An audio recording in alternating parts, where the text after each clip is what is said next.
You're listening to Planet Vero Radio. I am Cindy Schwartz, and this is the Patient Partner Show. We're also a podcast on Spreaker and all of its platforms. Jeannie Rollo's talking with me today from Indiana.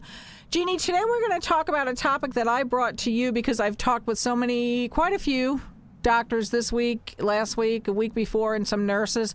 And I actually asked them, why are you in the medical field, and why are so many doctors leaving the medical field, and how do you feel about different things that are going on now, and why is the care bad in many places and whatever. And I was kind of shocked about some of the answers, and I wasn't about others. And one of the biggest ones that they said, and I tried to get a couple of people on, but they don't want to get involved with the names and all that, giving their names and all kind of stuff like that, and are happy to give me the information, but really just don't want to be interviewed, which I don't blame them, because we all know sometimes what happens with that. And they say a lot of it is the administration. I mean, it's not all of it, but a lot of it is the administration, and they're put under the gun. Doctors that used to spend 15, 20 minutes with their patients are now told by certain administrations that they only can spend 5 minutes or less. A lot of the work has gone to some of the technicians and the secretaries, the medical assistants, they call them. The nurses we heard so many times on the media during the COVID, especially how they were overworked, and certainly in a lot of instances. But a lot of the overwork stemmed from different things that came from the administration, they told me. It wasn't necessarily that they were inundated with patients in certain instances. It was things and loopholes and whatever hoops they had to jump through to make quotas and to make this and to make that. And they've become disillusioned because it isn't the medical help that they thought they were going to be able to practice in this day and age, and certainly for what they have been schooled for. Now, many of these nurses that I've talked with and doctors were older people that now have gotten to the point where they can either retire or they can choose a different profession, and they can, quote unquote, get out when the timing is right, when they see these tides turning, which they have been the last couple of years, in their opinions, and they don't want to not do right by the patients by what they were specifically trained for in their time and age or whatever.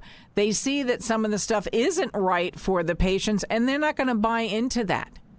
And some of the newer people that are coming up, because I've asked students, I've come in contact with a bunch of students in the last week or so, and I asked them why that they're getting into the medical arena and into nursing and what have you.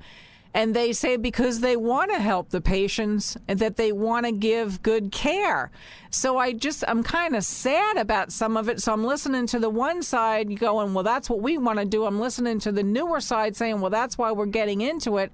And I'm saying to myself, well, hopefully you don't get burnt out, because from what I'm hearing, and I don't say this to the people, I just listen to the stories, and I'm like, wow, it's a shame, because here you have so many people that want to do good, and they're not I don't want to say not allowed to, but their hands are tied, literally, with the stuff that they have to, the stuff they have to perform to a certain amount of money and amount of time. So what do you think, Jeannie Roller? Well, I think that is probably part of it, yes. As far as the patient time, Medicare, CMS kind of dictates that, and they say that doctors should only spend so many minutes per patient. So then that then gives the administration the go-ahead to say, well, that works for all patients, just not Medicare, Medicaid patients. So that's kind of our government's fault there in reducing the amount of time. And we're using Medicare, as far as I know, as the gatekeeper for some of these rules and regulations. Is that your instance, your research? Yeah, that's what my research has found, that most hospitals set their guidelines per Medicare. So, yeah, I think a lot of this is coming down from Medicare. I think that healthcare also in the past 20 years has become more impersonal because the patient is no longer the payer of the service. So the administration is so involved in making money that they don't care about the service that the patient is actually receiving. And so that leaves not only the patient, but also the healthcare provider feeling lost and, not happy. Absolutely. Those are the stories that I've heard. Those are the stories that I've heard from so many people. Absolutely. And it was sad for me to hear these people say, well, that's it. I'm retiring at 52 years old. I've been in the nursing business for 20, 25 years. I love my patients. I don't want to do this, but I'm not going to put myself on this line of timeline, this whatever.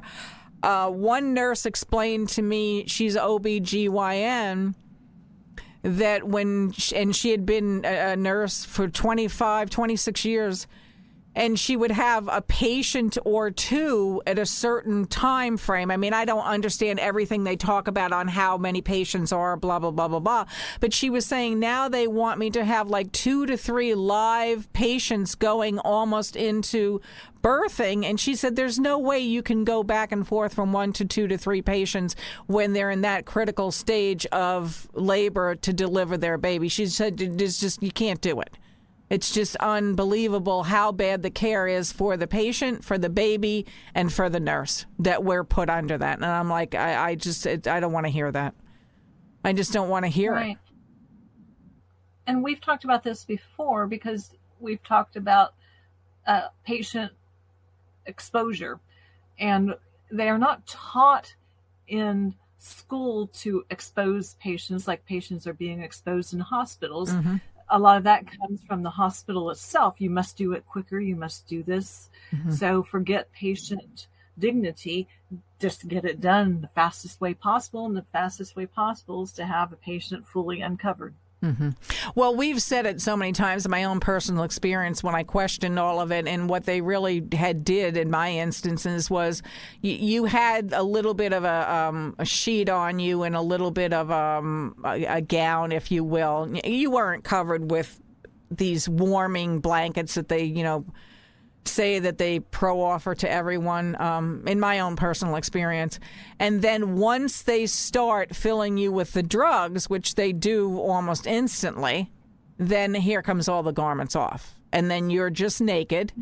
And they tell you, at least they told me, it doesn't matter, you're under anesthesia. And that's verbatim my experience. So, it is things like that while they're being taught differently, when they actually get into the hospital setting, the hospital has a whole different way of wanting things done because mm-hmm. they want it done quicker. Quicker makes more money. You see more patients. Mm-hmm. That means more money. So, yeah. So what is the answer? I mean, we say that to ourselves each week. I mean, I don't know what the answer is. I know that you still, as a person, for the most part, if you have something wrong with your body or your mind, you really kind of, in a lot of ways, have to go to some kind of a doctor, some kind of medical care. A lot of people feel. I mean, there's a bunch of people that say, I won't go to medical doctors any longer. I'm going to do holistic care. I don't blame them. I'm going to go to a different kind of doctor. I'm going to go to a different kind of procedure. So, if you have the argument as the admin, get them in, get them out, it's a time frame, every 5 minutes, chip, like we're on an assembly line. At the end of the day, what you're really doing with that is alienating more people. I mean, duh. If you actually gave good care, you would have a more quality care and a more quality patient that would recommend more more to keep going to the doctor. Now you're alienated and they're going other places. So I don't know when that's going to catch up. That's my own personal opinion that, one of these days people are going to just say enough is enough. It's too much money. We don't even want health insurance kind of thing. So that's kind of where my husband and I are at. So. Yeah. Well, there's a lot of people. You're not the only one. I was really sad to hear that many nurses in the last 2 weeks tell me that that's it. We're retiring. And I'm talking like 6, 8, 10 nurses. I mean, to me, that's a lot in the tiny area where I am. Anyway, I'm going to say thank you for listening to Planet Vero Radio. Please stay tuned.